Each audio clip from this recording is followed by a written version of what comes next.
নমস্কার। এখন যে কবিতার বইটি থেকে কবিতা পড়ব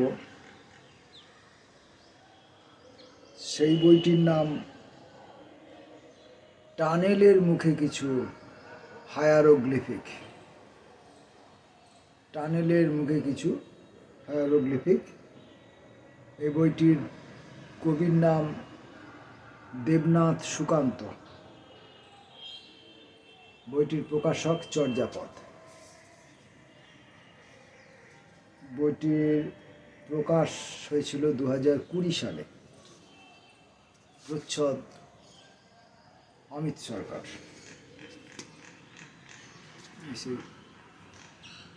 টানেলের মুখে হায়ারোগ্লিফিক। এখান থেকে অল্প কয়েকটি কবিতা পড়ব। দেবনাথ সুকান্তের কবিতা। অনেকগুলো সিরিজ কবিতা আছে, একই নামের অধীনে একাধিক কবিতা আছে। আমি একটি দুটি করে পড়ব।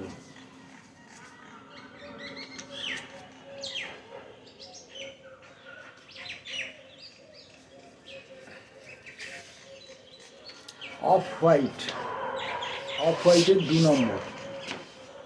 তুমি বলেছিলে একটু আস্তে কথা বলো, আমি তাই মৌনব্রত থেকে ফিরে আসছি। আর কতগুলি শূন্য লজিক মাথার মধ্যে খেলছে। এই তো 12 মাসের 13 কুয়াশায় আমাদের হাজারো মৃত সন্ন্যাস। আসলে বাঁকা পথে যে কাজ হয় তাকে আপসেট বলা হয়। না বলা কথার প্রতিটি শব্দের মধ্যে একটি করে ইলেকট্রন যেন কম, অস্থির সকলে।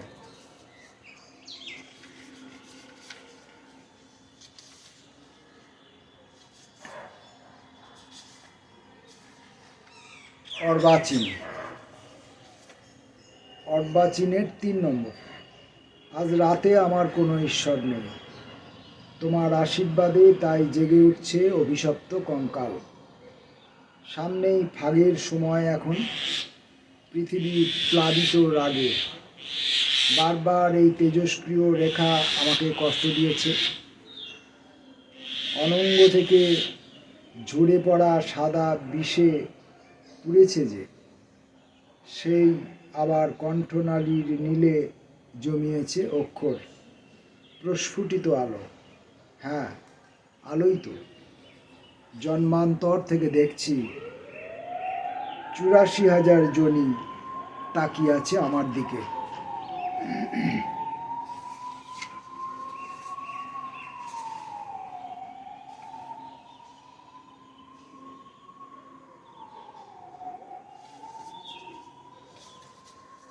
আমার বৈশিষ্ট্য, দেখা যাক কবির কী কী বৈশিষ্ট্য।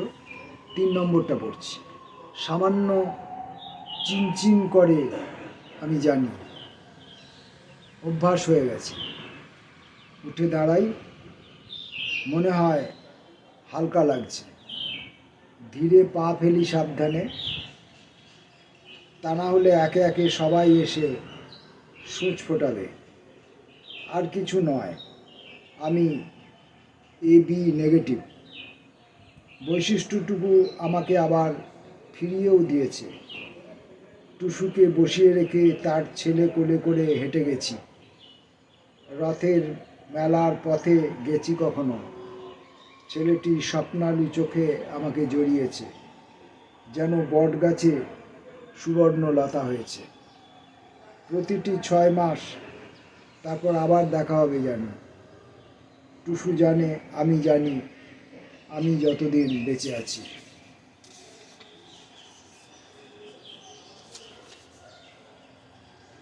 আমি ভার্জিল আর সে। আমি ভার্জিল আর সে 1 নম্বর। তারপর আমি ভার্জিলের কথা মতো চুমু খেলাম। একটি পাখি উড়ে গেল সে খবর নিয়ে। এখন আমার অস্তিত্ব আস্ত এক ভেজা ছাদ। সে নিজের উত্তরণকে দেখছিল জলে ডুবে যেতে। তুলে আনি তাকে, মুখে মুখ রাখি। ভয় হচ্ছিল বহুদিনের জমানো ভয়। একটি রাস্তা যে প্রথমেই নিচের দিকে যায়, তারপর অন্ধকারে বাঁক নেয়। হ্যাঁ, অনেকটা এভাবেই সে বোঝালো আমাকে। পতনে স্বর্গ লাভ হয় আর ফুল থেকে পাপড়ি খসে পড়ে।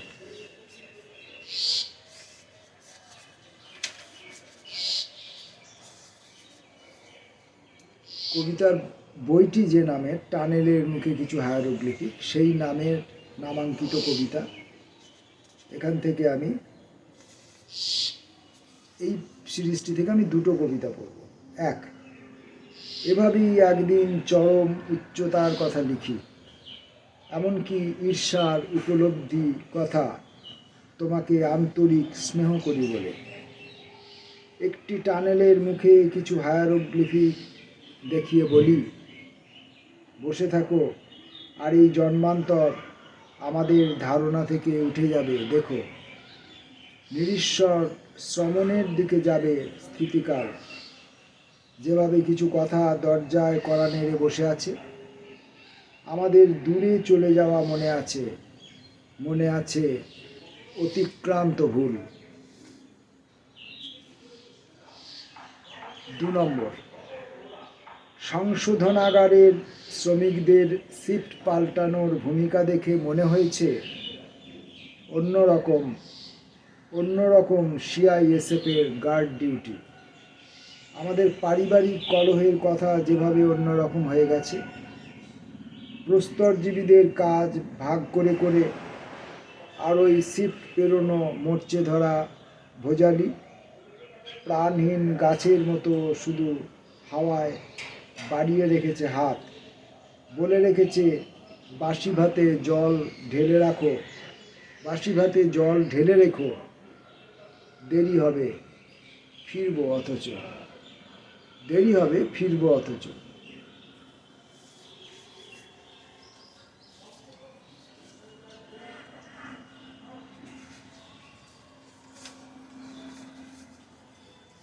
এসো নারী, এসো পুরুষের পাশে বসি। 1, সঙ্গমের শেষ রাত, এসো নারী, এসো পুরুষের পাশে বসি। নদীতে ভাসমান মরা থেকে বেহুলার নারী কেটে ছাড়ান দিই সংশয়কে আজ। ধোঁয়া ওঠা ছাইয়ের পাশ থেকে নাকছাবি খুঁজে পাবো। মনে হবে হাজিকে নুন চাল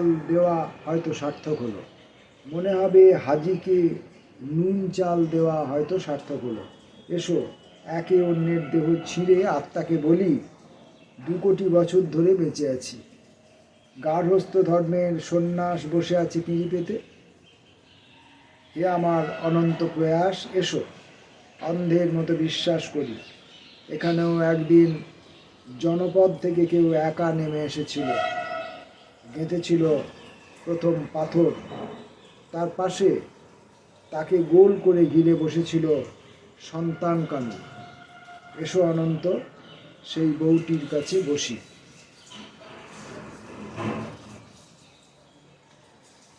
নক্ষত্র অভিযানের কথাগুলি। 3 নম্বর, রাতের বিভূতি ছুঁয়ে মনে হয়েছিল নক্ষত্র বিলাসী তুমি। আমাকে অন্ধত্ব শেখাও না কেন? যে কোনো গোলামি থেকে মুক্ত হয়ে তোমার বিকাশ তোমাকে ছড়াবে উঠোনে। হেঁটে যাবে প্রপিতামহীর পায়ের ছাপ।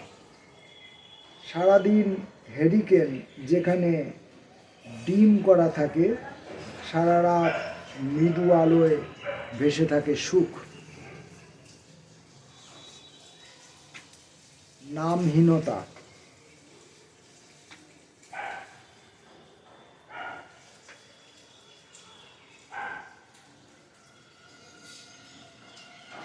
1, আমি এই সমস্ত কথাগুলি মাথায় নিয়ে দাঁড়িয়ে আছি স্নেহ, প্রেম আর প্রতিদ্বন্দ্বিতার মধ্যে। স্নেহের চোখ যেন আমাকে প্রেম আর পালকের কাছে নিয়ে যাবে। প্রেম বলে দেবে বাড়া ভাত থেকে বেশি যৌনতা কিছু নেই।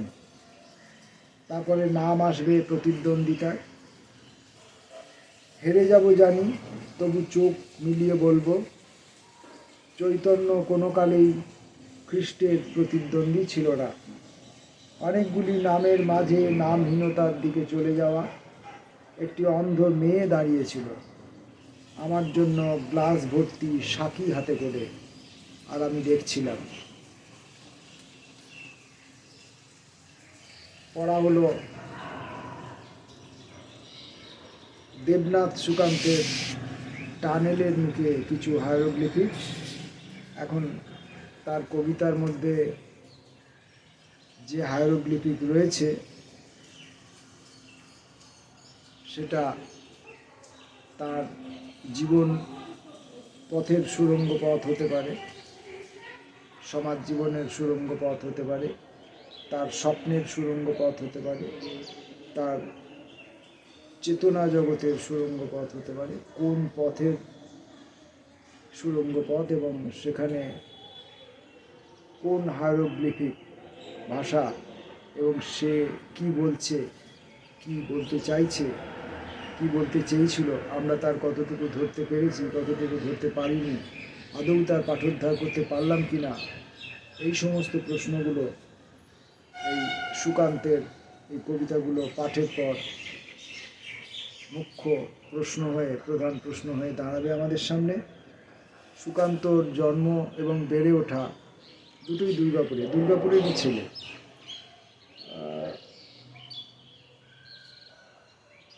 পেশা জীবনের পরও তিনি কবিতার মধ্যে নিয়োজিত।